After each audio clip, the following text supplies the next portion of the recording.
J'aimais le côté un peu violent, quoi. Avec Mayday, il y avait le côté prends ça dans ta gueule, qui m'amusait.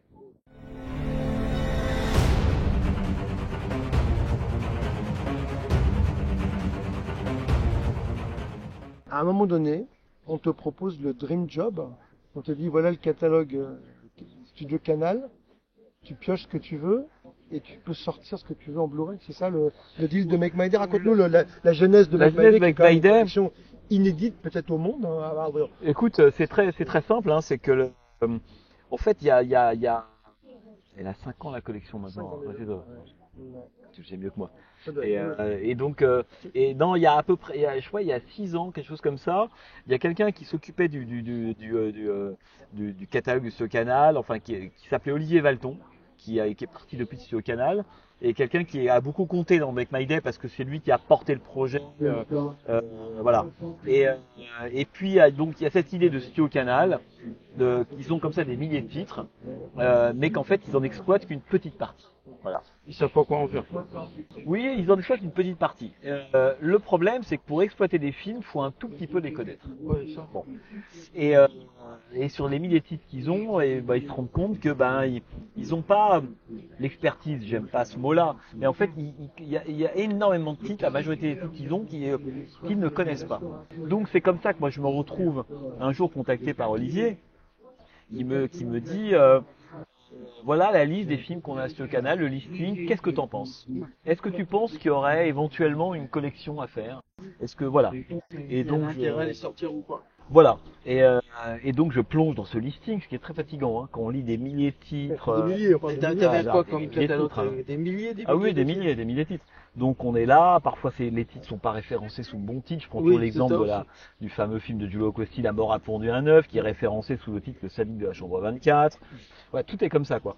Et peu à peu, je me rends compte en cochant, en mode 5, 10, 20, 30, etc. Je me dis, il y a quand même des pépites incroyables à éditer. Le problème, c'est que du côté Studio Canal, c'est des filles qu'ils connaissent pas, donc ils ont aucune idée. Et puis moi, qui suis quand même un grand consommateur de DVD, Blu-ray, de livres, etc. Je me dis, là, oui, par rapport à ce qu'est l'état du DVD Blu-ray aujourd'hui, il y a un truc à faire. Et donc voilà, ça commence comme ça. Je leur dis, bah voilà, tiens, j'en ai sélectionné, je sais pas, une cinquantaine. Et il dit, ah oui, c'est intéressant, et il n'y en aurait pas plus. Je lui dis, bah oui. Et puis de fil en aiguille, à la fin, il me demande, mais ça vous dirait pas de faire une collection? Tout simplement, à partir de ces premières listes que j'avais fait. Et là, je leur dis, une seule chose, je leur dis, écoutez, pourquoi pas, mais le seul critère pour moi, c'est que j'ai carte blanche. Si j'ai pas carte blanche, je le fais pas. C'est-à-dire, autrement dit, vous me laissez intégralement libre, dans une limite budgétaire, évidemment. Oui, bien sûr. Hein, de faire ce que je veux. C'est-à-dire qu'aussi bien, je veux choisir les titres, les compléments éditoriaux, les suppléments, les archives, l'ordre et même les visuels. C'est mon fils qui fait les jaquettes. Donc, des jaquettes qui clivent, hein. Je sais qu'il y en a qui adorent, d'autres qui détestent, mais moi, bien sûr. Mais j'aime bien parce que quand vous allez chez Gibert, je pense à ce que c'est mon endroit, Make My Day, je le repère tout de suite. Ah, elles sont homogènes. Bien sûr, bien sûr. Et bon, bref. Et donc, voilà, et c'est comme ça que le truc se fait.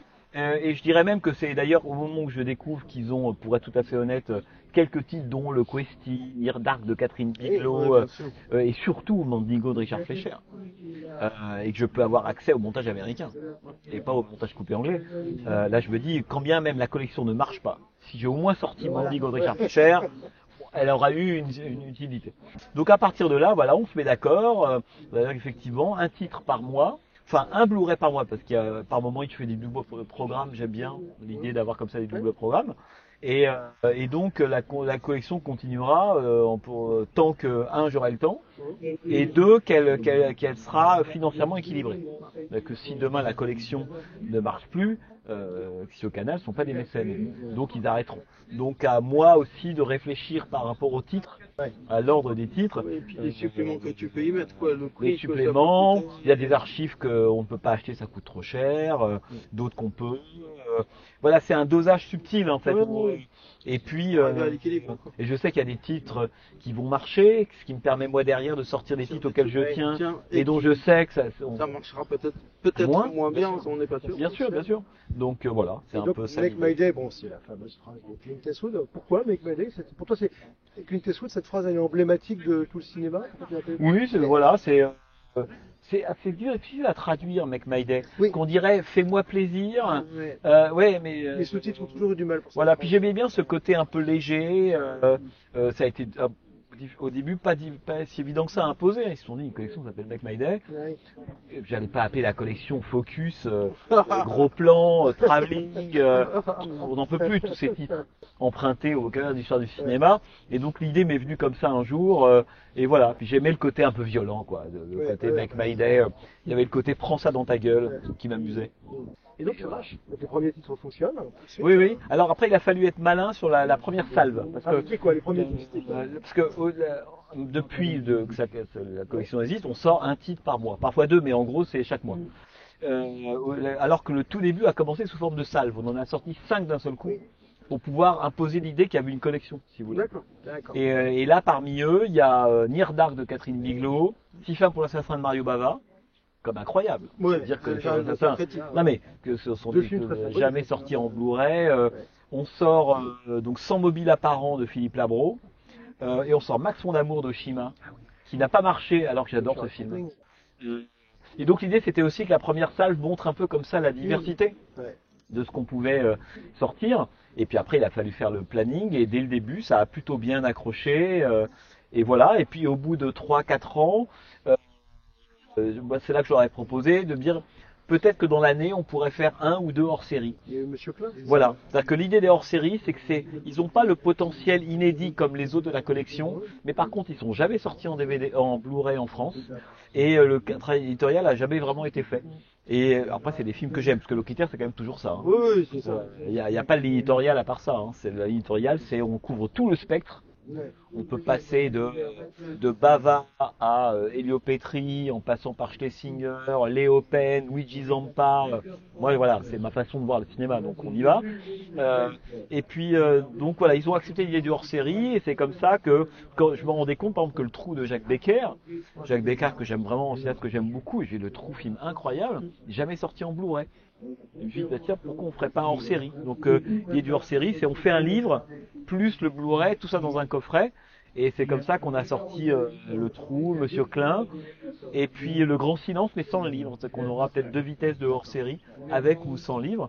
Et là, on prépare, si ça vous intéresse de savoir, là pour la rentrée, Une vie difficile de Dino Risi, qui est un de mes films fétiches.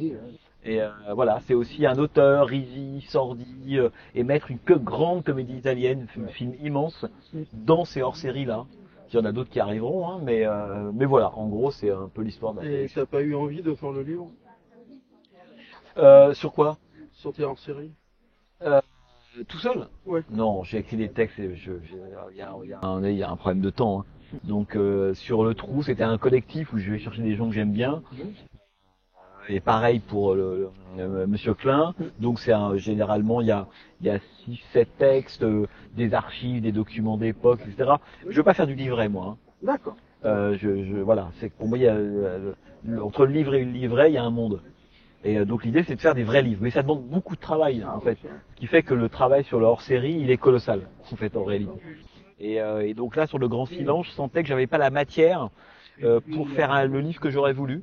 Alors plutôt que de faire un livret, parce que je dis bah non, là on va plutôt que 50 €, on va le mettre à 30. On en a parlé avec Canal. Et voilà, donc le hors-série, on s'impose pas de faire un livre si on n'a pas le temps ou si on considère que le contenu est pas là. Donc voilà. Et alors, donc une décision de numéroter les Blu-ray et se découvrent des gens qui collectionnent. T'as une fanbase qui, je sais pas si on peut l'appeler fanbase, mais qui... Non, je déteste le mot fan. Il y a c'est vrai. Des amateurs. Des amateurs, bien qui sûr. veulent tous les Make My Day. Et là, effectivement, on parle de grand écart. Hein. Ah, bien sûr. Donc non, mais regarde. C'est un signe de succès, ça Oui, non, mais l'intérêt du grand écart, c'est quoi? C'est qu'à partir du moment quand la collection se met à exister, où tu fidélises des gens qui se sont dit, ah, ben, j'ai acheté 2-3 films comme ça, un peu, que je voulais voir, que je connaissais, et j'ai tenté un film à l'aveugle. Ouais, c'est ça. Et finalement, ça m'a intéressé. Donc, c'est ça le but, c'est de pas parler à ses clones. C'est que d'un seul coup, des gens qui sont allés vers Make My Day pour acheter 6 fins pour l'assassin, ou pour acheter, je sais pas moi, Mandingo, ils ont vu qu'il y avait un Léo Pen, un West Eleven qui sortait, ou le mur du son de David Lean. film formidable.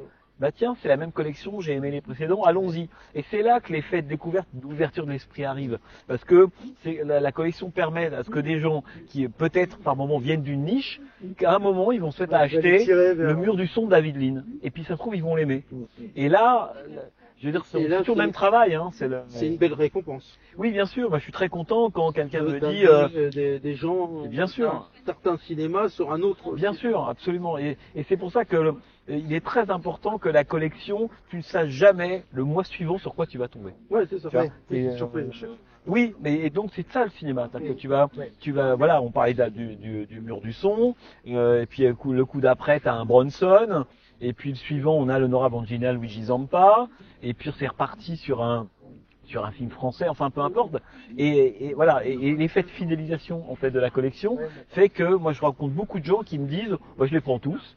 Et puis voilà, je vous fais confiance. Ouais, ils sont bien. Non, ça veut pas dire que tous les films sont des chefs-d'œuvre. C'est complètement idiot de dire ça. Mais ils ont tous leur place. Il faut les, voilà, c'est ça. Ouais, la cohérence, elle est faite par tes goûts à toi. Et du coup, t'es un passeur. Oui, mais c'est à ça que ça sert de faire une collection. C'est à ça que ça sert.